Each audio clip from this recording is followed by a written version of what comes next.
Hello friends, welcome back to my channel. मैं हूं साहिदा नफीस और आप देख रहे हैं गॉड इज़ ग्रेट चैनल। खुदावंद के ज़िंदा जलाली और बाबरकत नाम में आपका मेरा दिली सलाम। मेरा ईमान है कि खुदावंद के फजल व करम से आप खैरियत से होंगे। सो आज की वीडियो में हम सीखेंगे इंसान के बदन को खुदा की हैकल क्यों कहा जाता है।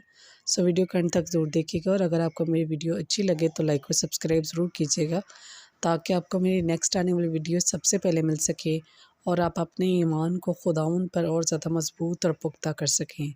सो चलिए चलकर शुरू करते हैं अपनी वीडियो को और सीखते हैं कि इंसान के बदन को खुदा की हैकल क्यों कहा जाता है। बाप और बेटे और रुल कुद्दस के नाम में आमीन। इसके हवाले से हमें दो जगह पे दर्स मिलते हैं। एक मुक़द्दस यूहन्ना की इंजील उसका 2 बाब 13 से 22 आयत तक। कलाम मुक़द्दस में कुछ यूँ लिखा है, और यहूदियों का फसह नज़दीक था और यीशु यरूशलेम को गया और उसने हैकल में बैलों और भेड़ों और कबूतर बेचने वालों को देखा और सराफों को भी जो वहाँ बैठे थे। तब उसने रस्सियों का कोड़ा बनाकर सब को भेड़ों और बैलों समेत हैकल से बाहर निकाल दिया और सराफों की नकदी बखेर दी और तख्त उल्टा दिए और कबूतर फरोशों से कहा, इन चीज़ों को यहाँ से ले जाओ, मेरे बाप के घर को व्यापार का घर मत बनाओ।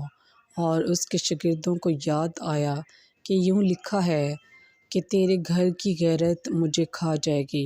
तब यहूदी बोल उठे और कहा कि तू हमें क्या निशान दिखाता है कि ये काम करता है।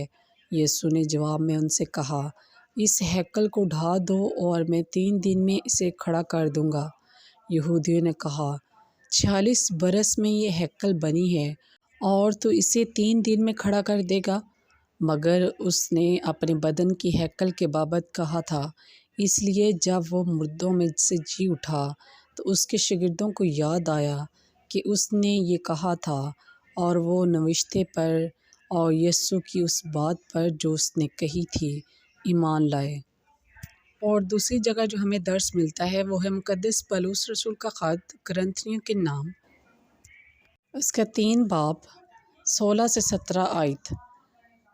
क्या तुम नहीं जानते कि तुम खुदा की हैकल हो और रूह खुदा तुम में साकन है? और अगर कोई खुदा की हैकल को बर्बाद करे तो खुदा उसे बर्बाद कर देगा, क्योंकि खुदा की हैकल मुक़द्दस है और वो तुम ही हो।